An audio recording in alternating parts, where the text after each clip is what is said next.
question arising in mind which thinks something about this modern age. The age of science and technology, the age of inventions and discoveries. The question is, what is the relation between Islam and science? What is an Islamic approach to science? Dear listeners, first of all, it is necessary to clarify that Islam is the eternal and the perfect religion of Allah. It is in a complete harmony with human nature.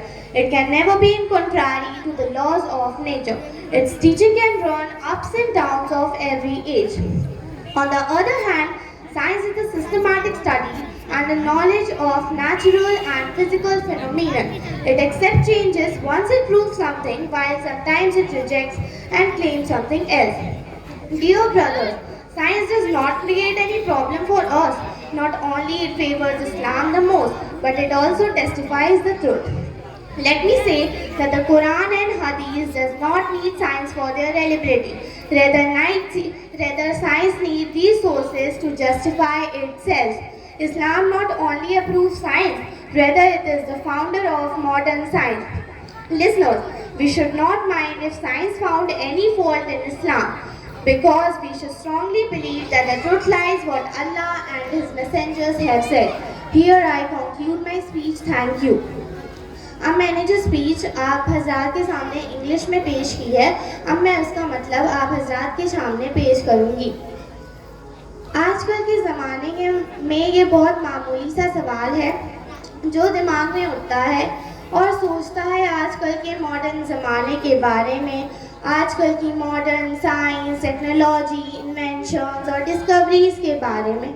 सवाल ये है कि इस्लाम और science के बीच में संबंध क्या है? क्या इस्लाम साइंस को बढ़ावा देता है या नहीं? प्यारे अजीज सुनने वालों, सबसे पहले तो ये स्पष्ट करना ज़रूरी है कि इस्लाम अल्लाह का परफेक्ट मज़हब है। इस्लाम एकता और बराबरी का मज़हब है। इस्लाम में ना कोई बड़ा है ना कोई छोटा है। इसकी तालीम ज़िंदगी के हर उतार और चढ़ाव में काम आ सकती है। और दूसरे हाथ में साइंस व्यवस्थित पढ़ाई है जो कि प्राकृतिक ज्ञानों और प्राकृतिक नियमों के बारे में जानकारी रखती है। प्यारे अजीज़ भाइयों, साइंस हमारे लिए कोई दिक्कत नहीं पैदा करता है, ना ही वो इस्लाम को ही सबसे ज़्यादा पसंद करता है, लेकिन ये कभी कभार सच का भी दावा करता है। लेकिन मुझे ये कहने दीजिए कि कुरान और हदीस को साइंस की कोई भी ज़रूरत नहीं है अपने आप को साबित करने के लिए, बल्कि साइंस को कुरान और हदीस की ज़रूरत है अपने आप को साबित करने के लिए।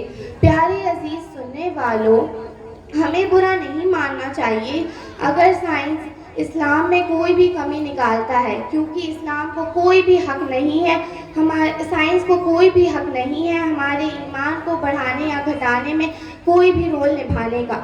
हम दिल से भरोसा करते हैं जो हमारे अल्लाह और हमारे पैगंबरों की कही बातें हैं उन पर। यहाँ पर मैं अपनी स्पीच को ख़त्म करना चाहूँगी। शुक्रिया।